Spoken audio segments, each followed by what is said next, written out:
Hello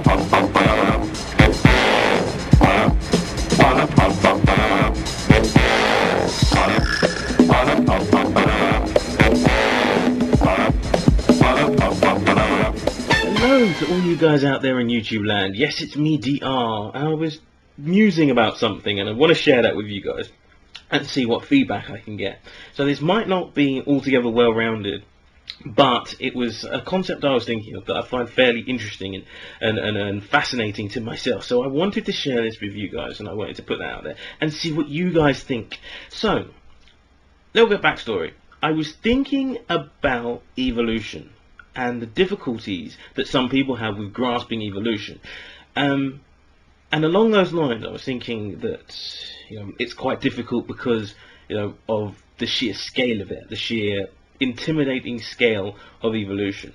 Because one of the things with evolution that we've got to remember is we are looking at it from a now perspective, and all the creatures we see that have evolved to this point are essentially the winners of the evolutionary battle got here.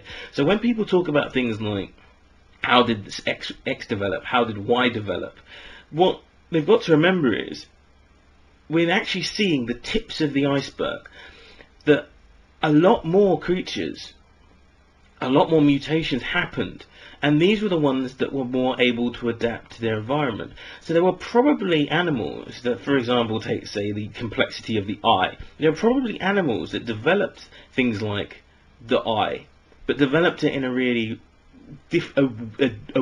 incompatible way with their surroundings, and ended up failing, ended up dying. That's the point. Natural selection means that some animals were more suited for their environment and others weren't, which means we are actually seeing the winners. And that got me thinking about something that lots of people don't seem to be able to grasp, and I call it Now-ism. So what is Now-ism? Now-ism is basically when people encapsulate anything, they take a snapshot of now and look at everything from that perspective. So from what we've got now, it happens with evolution, it happens with morals, to say but a few things, but it's Now-ism.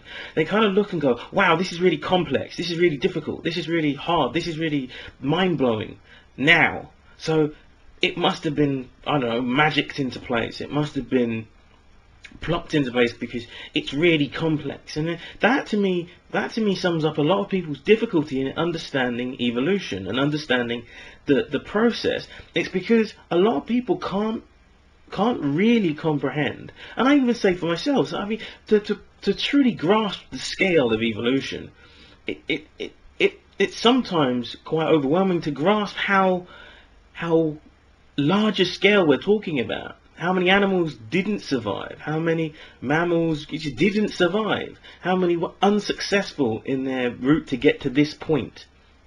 And that is a quite hard thing to grasp, and it really is a case of looking at from Now-ism, where we are now. It's like, for example, let's say, to try and give an analogy for you guys out there, let's say, for example, the human race was wiped out, just, and everything was frozen in time as it is. Frozen in time, human race gone. Aliens come down to Earth, and they start doing some research. Imagine how difficult it would be without any records. All records gone, so all that's left is objects.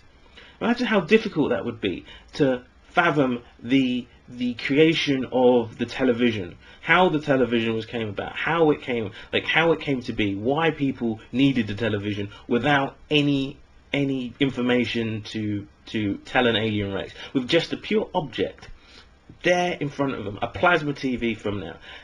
How difficult would it be to go back and piece through the evidence? And I'm not saying it would be impossible, because there'd probably be enough evidence, enough versions of TVs, to create a kind of timeline. And that's what we're doing with evolution. Every, what they call missing links is really like another step. But it's not the same as a television. Or maybe it is, because we're seeing these minute changes on the sometimes they had sat-nav, sometimes they did, or not sat-nav, but Freeview for people in the UK, or inbuilt satellite communication into the TV, and the plasma screen's got a few more pixels, and there's this slow movement and chart. Now, I would hasten to add that I do think Now-ism is quite a natural process. I mean, it's quite natural to look at the here and now and look at that fragment. It's quite natural to do that. It's not something that I'm saying is, and it isn't a wrong thing to do. It's just, that's what I feel people are kind of doing.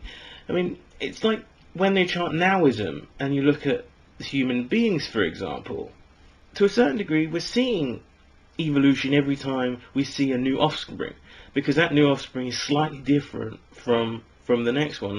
Like, obviously there's cloning that goes in, but natural is slightly different. It's just the way it is. And we see those mutations all the time, and we don't really consider them to be mutations, because the word mutations has this kind of real, dark connotation to it. It's like, a mutation might as well just shove in chimera and all that kind of, horror films or super. I mean, that's one of the reasons, like, you had the mutants, the X-Men, because that word had that kind of like ew feel to it.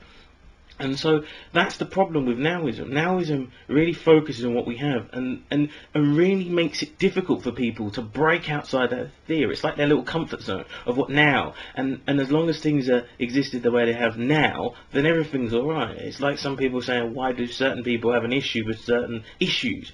And it's like, that's very nowist. It's very like, everything's alright now.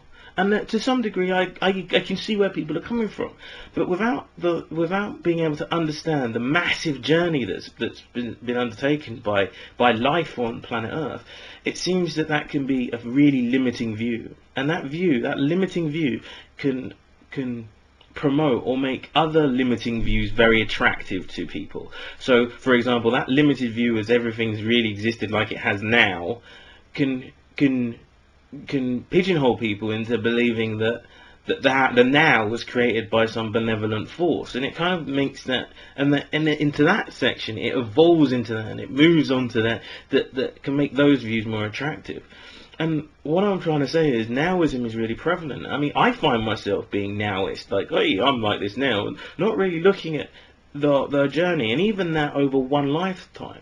So evolution can be really difficult to grasp for people if finding one lifetime's worth of changes quite difficult to grasp. And that's just the thought process that I thought I'd share with you guys. So apologies if this has been fairly difficult to grasp what I'm saying. Hopefully I've explained kind of Now-ism and its definition to me. To you guys. So guys, feel free to comment, because I always read your comments. I really do. Sometimes I don't post as much as I really should do, and that's a fault that I have, but I really do love your comments. I think good and bad, and if I would really like to know your guys' opinion about this, so feel free to wax them down in the comment section, or if you want to, you can PM them to me directly, because I endeavour to read all my PMs. So thank you very much for listening. I hope you've enjoyed the thought process as much as I have. And this is DR saying, peace out and have a safe journey wherever you're heading.